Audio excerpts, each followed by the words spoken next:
Hello everyone, greetings from FICCI. Welcome to day 5 of the virtual school on IP. Today we will be conducting 3 sessions on 3 different topics. The first session is on basics of trademarks, followed by the second session which shall be on trademarks as an essential business asset. And the third session shall cover the topic on intellectual property and the need for due diligence. I now welcome you all to day 5 session 1 of the virtual school on IP. Our speaker for this session is Ms. Madhu Rewari, who is a partner at Anand and Anand. She has an experience of around a decade in the field of intellectual property laws. Her focus practice area is trademark law, and she specializes in trademark prosecution matters before the Trademarks Registry as well as before the Intellectual Property Appellate Board. Ms. Madhu advises on trademark law to companies in various industries, in particular to pharmaceutical, banking, finance, and retail companies. She is known in the legal community for providing commercial and practical advice on the extent to which a brand is available for use and gives an in-depth and analytical approach on availability and registrability of a brand. Her core work areas also include drafting of trademark applications, oppositions, ratifications, counter statements, evidence affidavits to be filed before the Trademark Registry as well as Intellectual Property Appellate Board. She has a number of national and international publications in her name. It is indeed an honor to have you with us in today's session, and we welcome you, ma'am. All queries related to the session shall be answered during the Q&A round at the end of the session. Participants may type their queries in the chat box. Now, I would like to hand over the session to Ms. Madhu Rewari and would request her to make her presentation on the topic today. Over to you, ma'am. Thank you so much. And I would thank FICCI and CPAM for giving this opportunity to have this session organized today where we are giving education and spreading awareness about intellectual property. Intellectual property, I think it's a very relevant field in today's age, especially with students and at either at the school level or at the college level, because that is where the learning comes from, and you understand the basic concepts about what is intellectual property, the various forms of intellectual property, and how it helps you as an individual in growing your business or understanding the needs of the business, and also how it boosts the Indian economy or any economy for that matter. It becomes extremely relevant to understand the potential one has of their own intellectual property, and therefore it is a very good initiative to have this school, where education is being imparted about intellectual property. So, I think Mona Lisa had just mentioned, so today's session is going to be basic introduction on trademarks. We'll be talking about trademarks, what is a trademark, and if we can go to the first slide. I don't have the control, so presentation, we will be discussing about what is a trademark, the various types and examples of trademarks, the key forms of trademarks, trademark concept, how can you get a well-known recognition, how do you register a trademark, enforcement tips and remedies, and some landmark judgments. So I think we can start with the first slide here on what is trademark. So a trademark is a mark which is capable of being represented graphically and which is capable of distinguishing the goods or services of one person from that of another when used in trade. A trademark can also be defined as a visual symbol which may either be a word, a signature, a name, device, label, numerals, or combination of colors used by one undertaking on goods or services of other articles of commerce to distinguish it from other similar goods or services originating from a different undertaking. So to tell you simply, A trademark is nothing else but it is any word or any symbol which is being used for the purpose of differentiating the goods made by A company to the goods made by B company. So let's take an example that you all know that there are two companies. Okay, let's take an example of FICCI and CPAM only. We have two organizations today. FICCI is one organization and CPAM is one organization. You know what is the function and which company is providing what services. So you're able to differentiate the two because there are two brands in place. One is FICCI, the other one is CPAM. Similarly, let's take example of your favorite, maybe a footwear brand. Let's take example of a footwear brand like Nike. You will be able to distinguish Nike shoes with another company like Puma. When you look at the logos, the swoosh logo, if it is on the shoe, you will be able to recognize that it is a Nike shoe. T-shirt, you would know that it is Puma. So basically what is happening is that these labels, these symbols, word marks are like Nike and Puma. The symbols are the swoosh symbol or the leaping panther symbol. Now they are able to, on the basis of these symbols, you're able to identify that this product is coming from this company and the other product is coming from that company. So that is the basic purpose of a trademark, to distinguish the goods made by one company and act as a source identifier that yes, I am the one who's created, because every customer has also its own brand royalty in place. So when you know that I want to, let's say, eat a McDonald's burger, you know that you will go to that M logo which is there on my slide also. So you will know, when you look at that M, you know that this is McDonald's. Whereas if you're going to, let's say, KFC, you will be able to easily distinguish and know that this is another fast food chain. So basically what's happening is, because of the various color combinations, because of the packaging, because of the slogans, because of the shapes, you're able to distinguish two set of brands. And you're able to not just know that, yes, this is a company which is a reputed company, you know that the products being manufactured by a company would actually be of good quality and of a certain standard. So that's why the brands are coming into place, the trademarks are coming into place, and that's the role they are playing in every individual's life. Now, the examples of the trademarks, like I mentioned, I've got some examples over here. We've got wordmarks, which can be like a simple, Volvo logo or Volvo wordmark, the way it's written on the slide. Or it can be labels. When we say labels, like if you see the H logo, the Honda logo, it's a label mark. It's not Honda word which is written, but yes, it's a kind of a distinctive logo which has been created. So it is an H logo. And you're able to actually identify this H logo with a Hyundai H logo. So that's how you're able to, capture that this is a trademark, or this is a car which is coming from Honda, and this is a car which comes from Hyundai. And there are color combinations also which help you in identifying that this is the company who is manufacturing the certain goods. Let's say Pepsi has that color combination here. Or if you talk about color combination, the Standard Chartered, the green and the spiral and the yellow logo, they have a registration for the color combination. So you're able to identify that certain specific colors.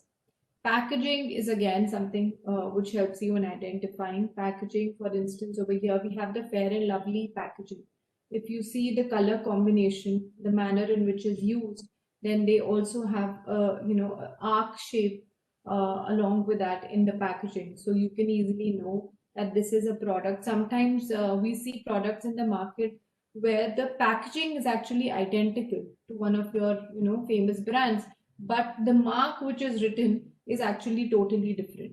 So, when you see the packaging, you feel that maybe you're buying Lay's chips, but actually it is not Lay's. And when you read the brand, you get to know that this is another lookalike or a counterfeit product. Sometimes are products where they copy the trademark also, and they would copy the same packaging also, but the quality on the packaging quality will be really low. So you can distinguish that this is not a product which will be manufactured by a certain reputed company.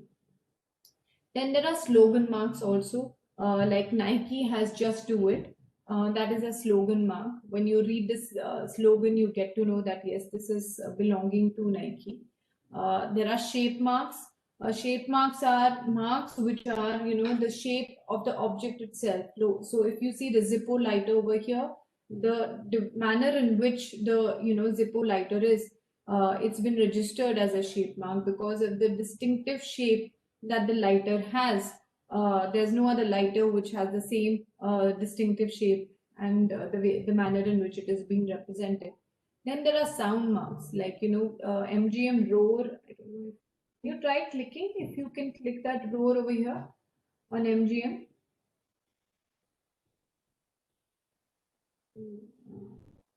I think maybe if you're not able to play it, it's okay. So basically, there's a roar, the lion roar, and I'm sure a lot of people must have heard when they're watching MGM movies or any show. When it's going to begin, it has that MGM roar which comes in the beginning. So that's registered as a sound mark in US. Then in India, we have several sound marks which are registered. Like ICICI has a distinctive sound which comes when you're calling customer care or when you're calling any of the banking officials. That is registered as a sound mark. Britannia has ting ting, before the advertisements, in the advertisement, everywhere you see that, and when you hear it, it's a sound mark, and it is actually associated with Britannia.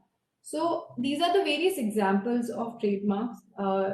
Gives you a better idea and understanding that it's not just word mark which is a trademark, but there can be various other forms in the form of shape, in the form of colors, in the form of labels, in the form of color combinations. So all those things, when you look at it, you're able to understand that this is a trademark. In these sessions, I would recommend that everyone should at least, make a note of is that understanding on what is a trademark, what is a copyright, and what is a patent. And that is where a lot of people go wrong. And when they mix up saying that I want to get a trademark patented. So, that is a typical line which is used multiple times. A patent is a separate form of IP, and trademark is a separate form of IP. So, patent basically is when you're having any invention and you're protecting that invention or any process which you've created. It has an industrial application. And trademark is basically when you're looking at these brands. Now we are talking about the various types of trademarks. Now, when we talk about types of trademarks, it is primarily I've covered types of trademarks over here. The first one being an invented mark. Invented mark is mark which is not a dictionary word. It has no meaning whatsoever in English language, and it has been created by the originator. The company who has created the logo is the owner of that trademark. So, for instance, Polaroid or Kodak are examples over here, and Dabur and Pepsi as well, of invented marks. Now, these marks were created by these companies. It is not something which is there in the public domain. It was not like in the English dictionary. It was something which was created by them. Because of having an invented mark status, they are able to, capitalize upon any category of goods and services. So if I say today Kodak, you've not heard of Kodak apart from, Kodak being used for cameras or for video films and nothing else. So when you look at Kodak, you know that, if Kodak is being used on t-shirts, there might be some association will come to your mind automatically with the manufacturer of this company. So because of which, again, we have Kodak as an example of an inventive mark. Polaroid, again, the same example will apply. So that's the power of a word mark, an invented mark, that you're actually able to stop third parties even in respect of goods and services in which you are not manufacturing. So if I'm not manufacturing, let's say pencils today, but somebody is copying Kodak and registering it for Kodak, I will be able to stop such parties because of the fact that Kodak being an invented mark. The only exception could be if the other party is able to provide some justification on how, which becomes very difficult because the dishonesty is apparent, and it's quite evident that nobody will have rights over a mark such as Kodak, which is an invented mark. The next category of trademark is arbitrary mark. Now, arbitrary marks are common English dictionary words, but are used in relation to different category of goods and services. When I say different category of goods and services, it means that it is not used in relation to the goods and services for which the mark is being used. It's not describing the nature of goods and services which are covered under the mark. So let's say camel. Camel is used for cigarettes, and it is completely arbitrary because camel is an animal. And today, if somebody would have used camel, let's say for milk, or let's say for a desert or something, we could have had some association of camel with the nature of services or goods being provided. But camel being used for cigarette is totally arbitrary in nature. Nobody can even judge unless they are aware that these are the products under the mark. These are the kind of goods that are being manufactured by the company. So that's again, another example is Apple. Apple is an example of electronics. You have phones, you have digital diaries, you have your laptops, you have everything, under the brand Apple. But Apple is not being used for fruits. So therefore, it becomes totally arbitrary in relation to the nature of goods and services for which it is being used, because of the fact that it is not giving you any impression of what are the products. The next one is suggestive category. Suggestive is, yes, when you hear the mark, you're able to associate or even guess that these could be the nature of services being provided under the mark. For instance, mobile. When mobile is being used, you automatically think maybe it is related to auto, it is related to, some cars, it is related to that. Because mobile and mobile, when you relate, and you're able to you talk about the nature of goods, you're able to understand. But mobile oil is something again which becomes under the suggestive category. And 7-Eleven is again a retail outlet, which can come under the suggestive category on the terms that yes, it's 7 days, 11 hours, that kind of a concept. Because of that, you may consider that yes, this is like a suggestive trademark. Descriptive marks are basically marks which are totally describing the nature of goods or the quality of goods which are being provided under the mark. So when we say British Airways, it's very easy. You will know that these are airlines basically coming from British, and the origin is British. So it's a very descriptive category. Again, Best Buy again is describing the nature and the quality of the services which are being provided, and hence it becomes descriptive in nature. What happens under the Trademarks Act is that when you are filing for trademarks, and if there can be two kinds of objections which can be raised under the Trademarks Act. One is Section 9 objection. Section 9 objection primarily deals with marks which are descriptive and devoid of distinctive character. So Section 9 of the Trademarks Act says that if your mark is actually describing the nature of goods, it is not capable of being registered under the Trademarks Act. So for marks like these, which are descriptive in nature, the manufacturer or the company who's filed for it will actually have to establish that, yes, I have used the mark for 50 years, because of which my mark has now acquired distinctiveness. My mark is so popular that even a descriptive category, objection cannot hold good because of the fact that I have used the mark continuously for so many years. That's the reason why there are companies like British Airways, Best Buy also, they've been able to registrations. The reason being that they have been in the business for like 40, 50 years, and they have been able to justify that the marks have acquired a certain degree of recognition. There is a secondary significance which the marks have acquired. The next category of marks is generic trademarks. Generic trademarks basically are marks which you use as a term, as a verb, in the sense that when you get a headache, you say I need an aspirin. So you don't say that you need a medicine for headache, but you say aspirin, which is being used in a very generic manner. Anyone who has a headache or a painkiller, instead of using a painkiller interchangeably, aspirin word is being used. Then the mark loses its value and it becomes generic. Similarly, thermos, everybody uses the term thermos instead of a flask, right? So that again makes the mark fall under the trap of a generic trademarks. As against this, there are various proprietors who've actually been taking actions, and they have tried their level best that the trademarks do not fall under the generic category, and actions are taken against third parties, such as Xerox has been taking action against third parties in order to make the people and the consumers and the common man aware of the fact that Xerox is actually a trademark, and what the right word when you have to use is the term photocopy. That's the manner in which they have been publishing caution notices, sending notices to third parties, getting advertisement campaigns in place where they've been saying that if you use in a descriptive manner, we get a headache. So there are various campaigns which are then introduced. And that's basically giving you a broader heading on what are the different types of trademarks. This is important to understand because of the fact that when you are adopting a trademark, you are aware of the fact that what is the nature of the mark that you should adopt. If you're starting a business, it's important that you adopt a mark which is either invented or arbitrary at least. The reason being that it gives you actually a little advantage in terms of enforcement later on.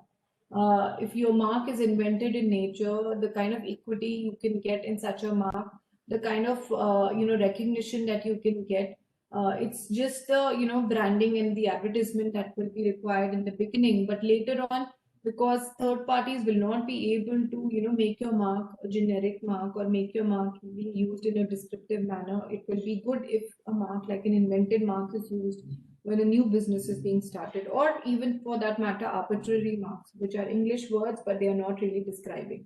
And it also becomes easy for registration at the trademarks office. Now, the key forms of trademarks, like I was showing you the various forms, we have word marks. Examples of word marks are Zara, Sonos, Sharp, Uber. Again, these are all plain word marks with the manner in which they have been filed. Numeral marks are number 5 by Chanel and 555 British American Tobacco, and then we have 777. These are all numeral marks now. These are also registered and these are capable of being granted protection. The reason being that they have been used continuously and extensively by several manufacturers in the trade. So because of which they are associated with the brand owners.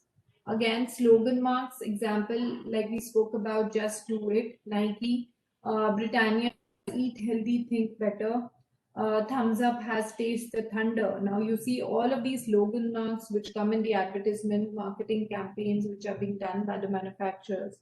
Then we have device marks like the Adidas logo, LV logo, YSL logo, and the Nike logo.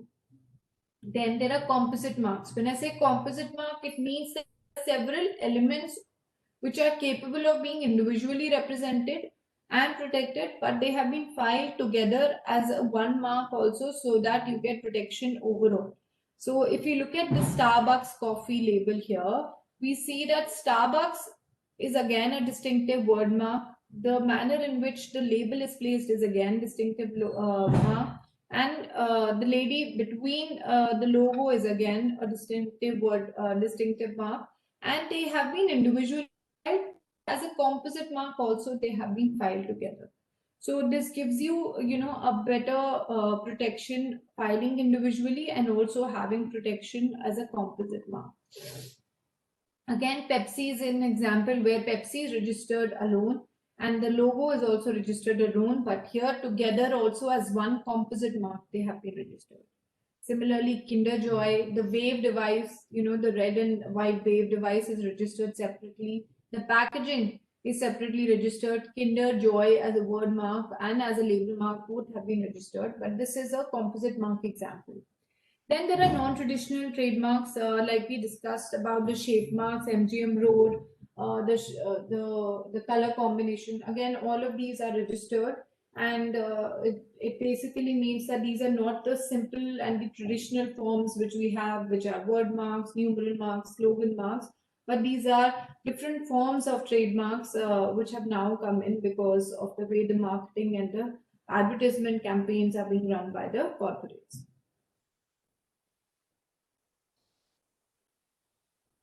Yeah, can we move to the next? So, how do you register a trademark? So, basically, the first step when you decide that you need to register a trademark is first you need to do a trademark search. A trademark search basically is conducted in order to determine the availability of a brand. The reason being that there are times that you may adopt a trademark and it may be violating third party rights. So, you need to make sure that the trademark is firstly not infringing third parties.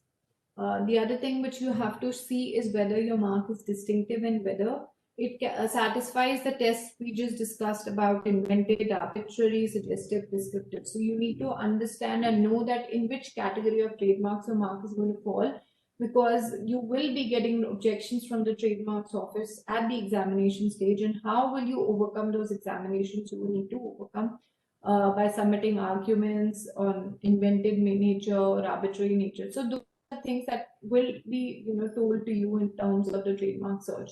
So you do your trademark search from that kind of a standpoint, and also to understand whether any other party has applied for either an identical or a deceptively similar trademark in relation to the same category of goods and services, or even a similar category of goods and services in which you are adopting.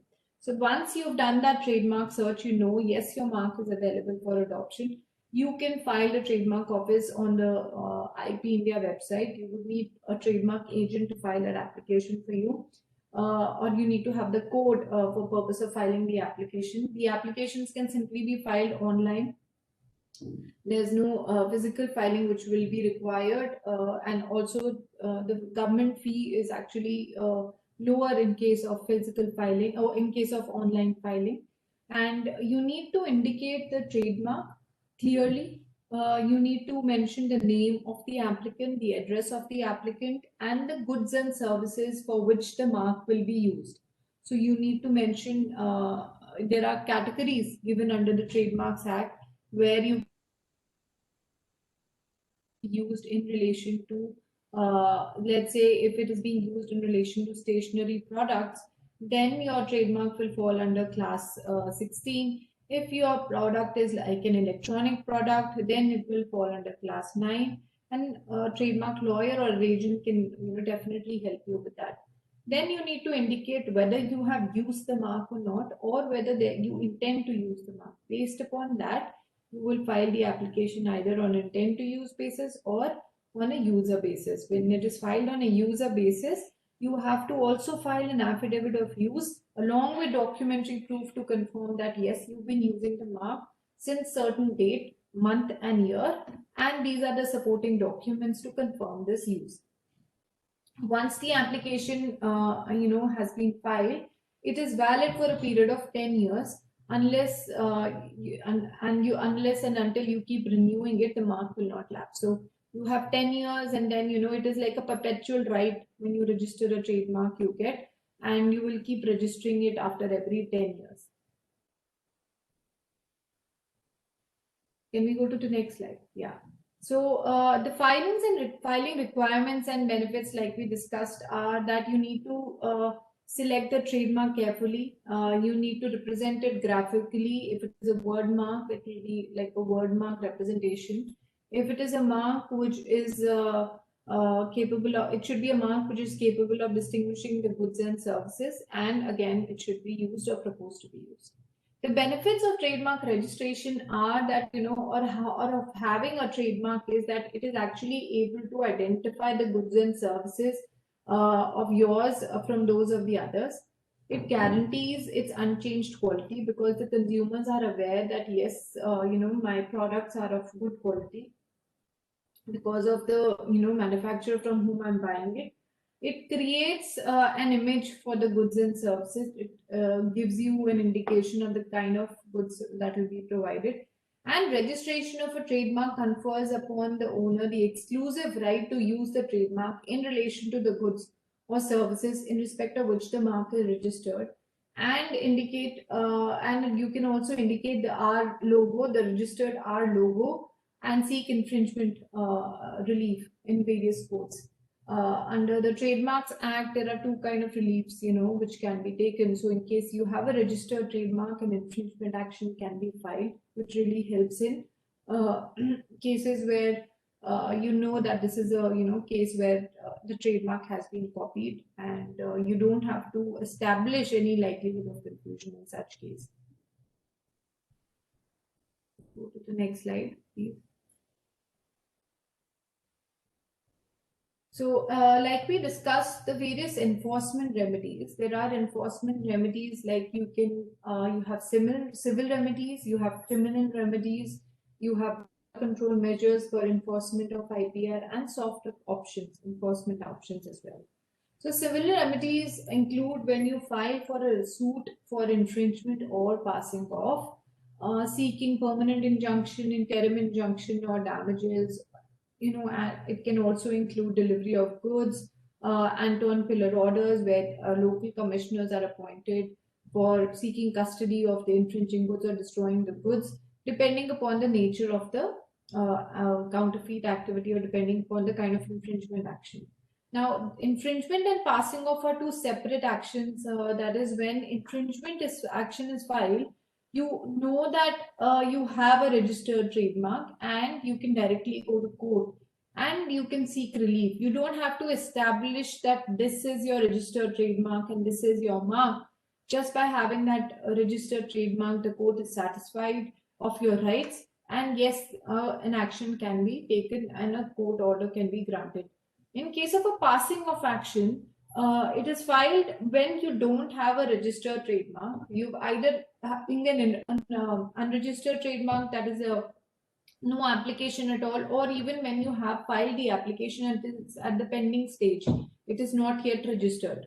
So you can file for a passing of case, and you will be able to then you will have to establish that yes, the trademark is diluting your image, the trademark is actually causing damage, and there is likelihood of confusion and deception that is going to happen because of the use of the infringing trademark.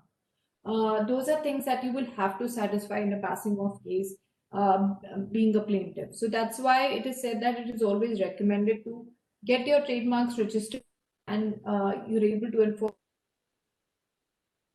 There are criminal remedies which are available. Criminal remedies are when you file an FIR, or you file a criminal complaint before a competent magistrate, and you get a search and seizure warrant issued directing the police to raid the premises where the infringing goods are placed.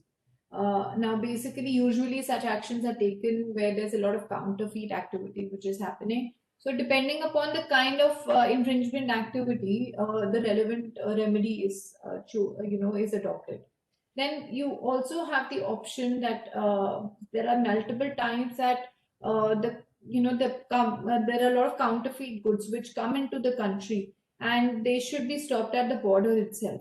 So under the Customs Act and under the Intellectual Property Rights Imported Goods Enforcement Rules 2007, any trademarks, any copyrights can be registered at the customs or at the customs office. And there is this, like I mentioned, this IceGate website which is there, and you can register the trademarks. But again, this has to be a registered mark. It cannot be a pending application, and it cannot be an unapplied or no application at all. You need to registered one to apply. And then what happens is that you indicate the trademark exactly and the nature of goods and the port where you can you believe that counterfeit goods can come into the country. So once you are able to register a trademark, you get a UPRN, which is a unique permanent registration number, on the basis of which the custom officials would accordingly either stop and inform you of any counterfeit goods or any goods which are not authorized by you into the country. Then there are software enforcement options where you actually send cease and desist notices, informing your rights to parties and telling them that action should be, you should stop using a mark which is similar to my mark because it is mounting confusion, and there is dilution which is happening because of such adoption. So those are the kind of things can be done. And again, caution notices basically are published in newspapers where you inform the public at large that yes, you are the proprietor and you invite the public to tell you about any counterfeit activities that are happening. Like for instance, Hero had actually done this and filed and published caution notices where they were able to ask the customers to give them information about any counterfeit goods they were coming across. So there were a lot of actions taken because of customers coming back and giving feedback upon the counterfeiting that is happening. Can we go to the next slide? So these are some of the landmark judgments I've listed here. Exxon Mobil Corporation versus Exxon Corp Private Limited. This was a dispute where the plaintiff's well-known mark Exxon was copied and the defendant had adopted the mark EXON. This was a clear case of infringement and the defendant was stopped. Again, H&M, another popular well-known fashion retailer. There was HM Mega Brands which was adopted by the defendant and was also being used in relation to the same goods supplying garments and retailing. The color combination also which was used was very similar to H&M. The red and white color combination was given. So there was again, the court had passed an order stopping the defendant from selling any products under the infringing mark. Another example is Milment Auto Industries. This is a landmark judgment. The reason being that this was this was actually a case where Supreme Court extended protection to trademark of a foreign brand. So the Supreme Court extended the protection guaranteed under trademark law in India to a well-known foreign brand and restrained an Indian company. And it also laid down that in the field of healthcare and medicine, all possibilities of confusion and deception should be prevented, keeping in mind that public interest is not jeopardized. The reason over here was that while there was an Indian player who was using the brand, but the foreign party had a similar trademark, and then the court said that because of the manner in which the pharmaceutical industry is, its knowledge is not just limited to India. With the way researches are done all across the globe, there is knowledge and awareness about pharmaceutical and healthcare sectors all across the globe, and therefore due credit of a foreign brand, their prior use in a other country must be recognized even in India. So the common law rights, were also recognized in this case. Then Cadila is another famous judgment, again a landmark judgment, which again dealt with the similarities, the manner in which a similarity can be judged in case of pharmaceutical products, and this was a passing off case where the nature of the marks, degree of resemblance, nature of goods were judged. So all those things were categorized, and the court held that similarities in the nature, character, performance of rival traders, class of purchasers, method of purchasing, and other circumstances are relevant in order to decide whether there is infringement or not. Can we move on to the next slide? And these are some of the tips for trademark protection. Basically, I've given you a little snapshot on understanding on what you need to do in terms of trademark protection. Be vigilant. When I say vigilant, it means that you have a clear trademark protection policy on who to sue, when to sue, what to settle, budgets for your customs action, criminal and civil action, or whichever actions you're doing. Promptly take action against third parties. Be aware of your campaigns. Don't use the trademark in a descriptive manner. One should do regular market surveys to see any potential infringers and check company names being filed by other parties in order to ensure that you don't have a lot of other parties applying for same trade names. That can also be a problem. Then usage, like I said, don't use the mark in a descriptive manner. The manner in which the trademark is used should be the same. There should not be any discrepancy. It should be the same on all your media campaigns, on marketing strategies. And I think the slide has gone. I can't see the slide now. Yeah. Then the guidelines which are to be issued in relation to the trademark usage to licensees, franchisors, distributors, vendors should be properly drafted. Registration, you should register the trademarks in India, also in foreign jurisdiction where you see the protection, where you see that yes, it's going to be useful and you will be expanding. Then also look at countries where first to file rule is applicable, like in UAE and Nepal.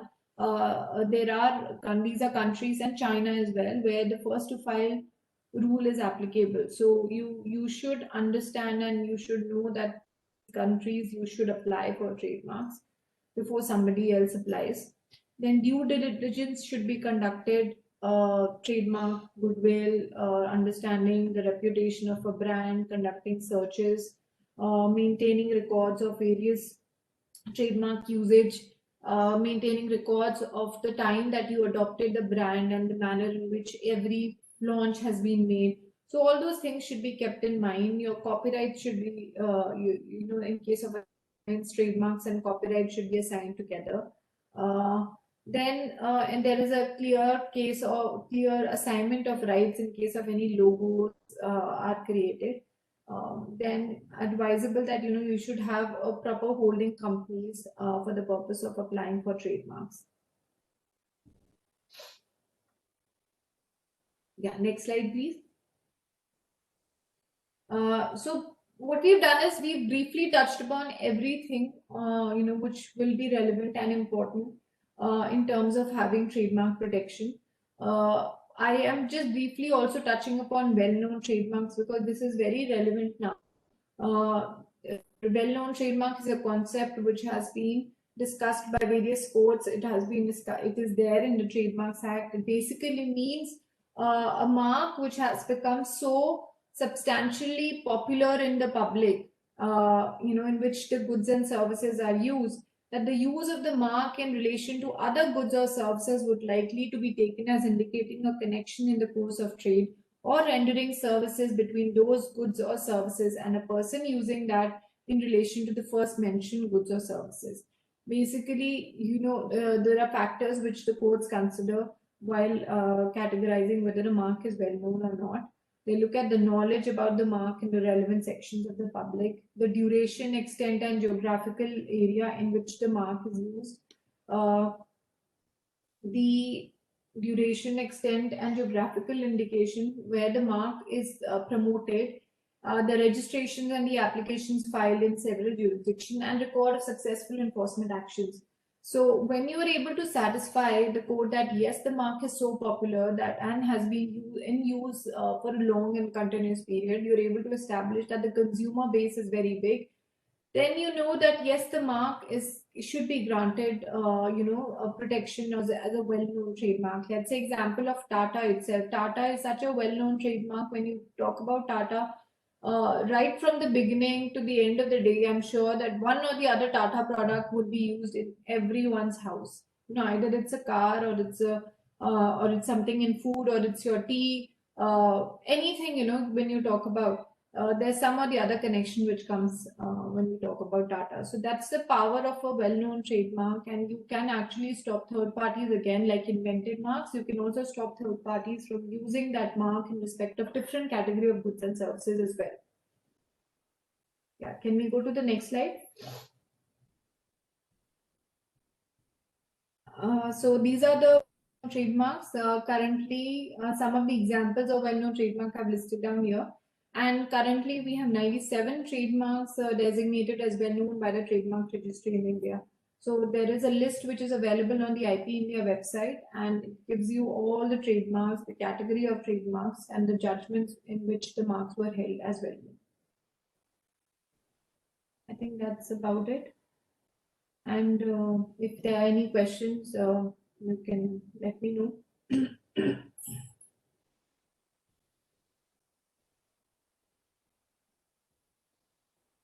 So I think there is one question from Tanveer where he said that a lot of times brands use modified logos, for example, Christmas hat on the logo, etc. These are used for limited time. What is the protection available to these modified logos? So the answer is that modified logos, it is brand's choice. Sometimes at least the copyright itself gets created when the logo is created. So if you know that you will be changing the logo every 6 months, there are companies which choose to register because they feel it's important that every version of their logo change is registered by them. And there are also companies who apply them in the form of a copyright. They applied it in the form of a copyright, and you are able to get that copyright protection in relation to all category of goods and services. And it's also possible that even if you don't get a copyright or a trademark, but you did use it for 6 months or let's say 1 year, you have common law rights in respect of that logo. Because of those common law rights, you can assert and file a passing of case against a third party.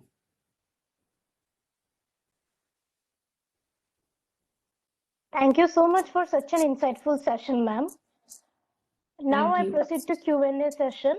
If anyone from the audience has any more question, please type the same in the chat box and we will put the same to the speaker.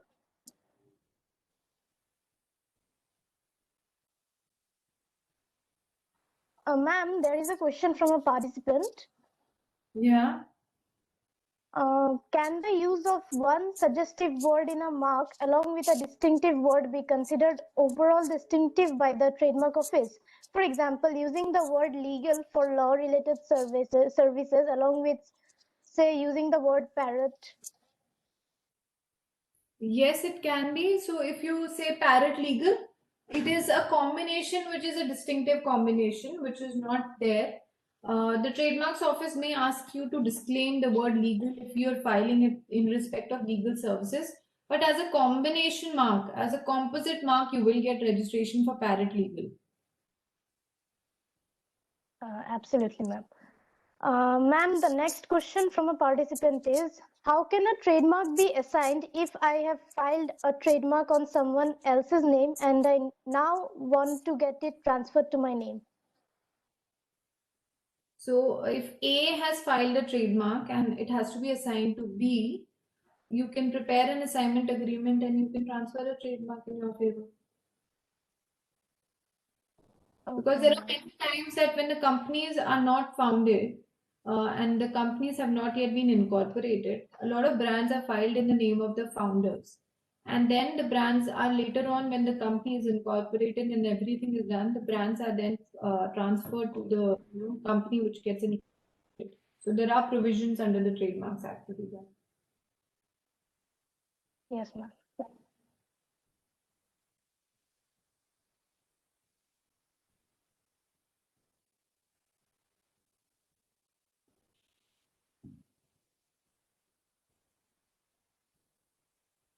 Ma'am, there is one more question from Tanvir Kaur. Yeah. If a company changes the trademark, can the discarded mark be used by someone else?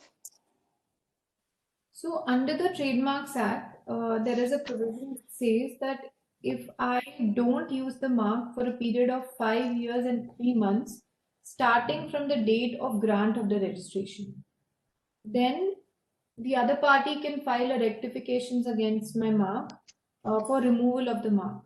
So let's say if you're saying that I applied the trademark in 2000 and I stopped using the mark in 2005, an action can be taken against my trademark for removal because I don't use it from 2000. If I don't have use of the mark starting from 2005 till 2010.